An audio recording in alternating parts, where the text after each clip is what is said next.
Hello दोस्तों। जब आप कोई प्रॉपर्टी बेच रहे हैं तो उस प्रॉपर्टी का डिटेल आपको इनकम टैक्स डिपार्टमेंट को देना पड़ेगा by way of filing income tax return form.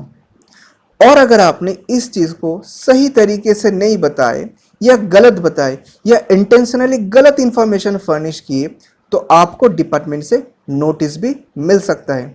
तो चलिए इसके बारे में आज हम लोग डिटेल में चर्चा करते हैं। देखिए, जब आप कोई प्रॉपर्टी बेच रहे हैं वहाँ पे दो पार्टी इन्वॉल्व है, एक है सेलर, दूसरा है बायर। अब प्रॉपर्टी जब आप सेल कर रहे हैं तो वहाँ पे जो डॉक्यूमेंट फर्निश किया जाता है इसको हम लोग कहते हैं सेल डीड या डीड ऑफ कन्वेंस। तो आप देखे होंगे कि जब कोई प्रॉपर्टी का रजिस्ट्रेशन होता है तो वहाँ पे बायर सेलर का जो पैन कार्ड आधार कार्ड है उसको उस सेल डीड या डीड ऑफ कन्वेंस के साथ अटैच किया जाता है। क्या आपने सोचा है कि डॉक्यूमेंट्स को क्यों अटैच किया जाता है? इसका जो रीज़न है वो है कि जो बायर और सेलर है उसका आइडेंटिटी को कंफर्म करना, साथ साथ जो स्टैट्यूटरी बॉडी है जैसे कि इनकम टैक्स डिपार्टमेंट, उनको ये इन्फॉर्मेशन पास ऑन करना कि ये बंदा जो है जिसका pan number so and so है उसने इस प्रॉपर्टी को इतना भाव पे बेचे हैं। अब देखिए, इनकम टैक्स डिपार्टमेंट को ये मालूम चल गया बैक एंड से कि आपने कुछ प्रॉपर्टी बेचे हैं।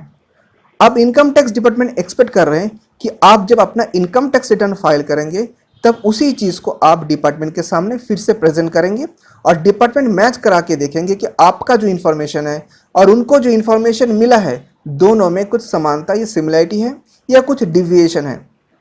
और वहाँ पे अगर आप इस सारा इन्फॉर्मेशन को छुपा देते हो तो डिपार्टमेंट बहुत ही ईजिली इस चीज़ को आइडेंटिफाई कर लेते हैं कि आपने रिटर्न जो है वो सही फाइल नहीं की है या रिटर्न में कुछ इन्फॉर्मेशन जो है वो आप छुपा लिए हैं।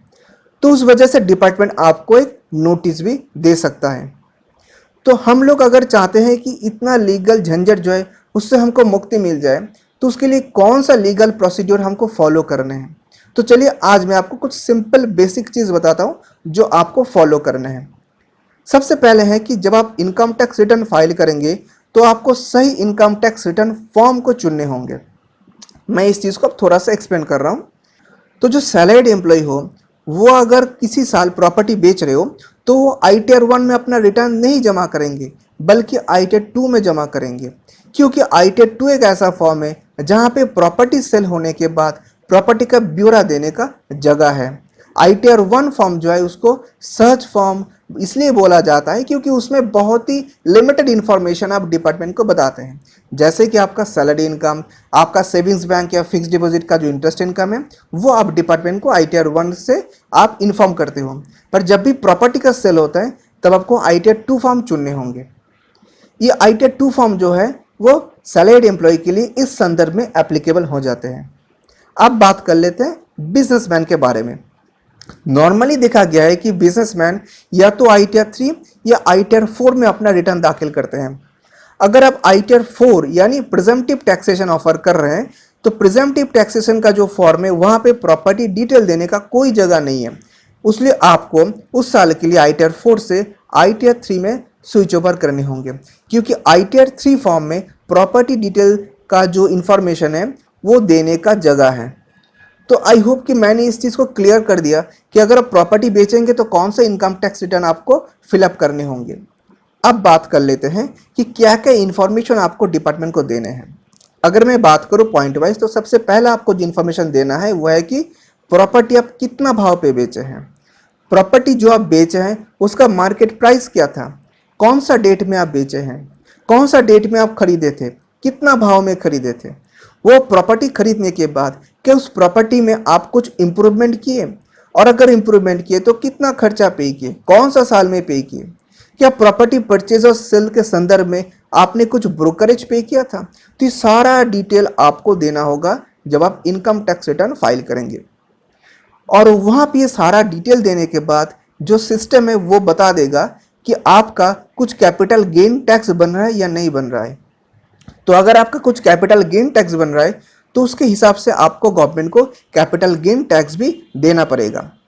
और अगर आप कैपिटल गेन टैक्स से बचना चाहते हैं लीगल वे में तो उसके लिए आपको जो कैपिटल गेन हुआ है उसको कुछ स्पेसिफिक जगह पे इन्वेस्ट करने होंगे। इसके संदर्भ में मैं ऑलरेडी एक वीडियो बना के अपलोड कर चुका हूँ, अगर आप इस बारे में डिटेल में जानना चाहते हैं तो आप डिस्क्रिप्शन बॉक्स में जाइए, वहाँ पे आपको उस वीडियो का लिंक मिल जाएगा। फ्रेंड्स, आई होप कि आज का इस वीडियो से आपको ये मालूम चल गया है कि अगर आप प्रॉपर्टी सेल कर रहे हो तो उसका ब्यौरा आपको डिपार्टमेंट को सही तरीके से फर्निश करने हैं, और अगर आप नहीं फर्निश करेंगे तो आप लीगल प्रोसीडिंग्स में पड़ सकते हैं।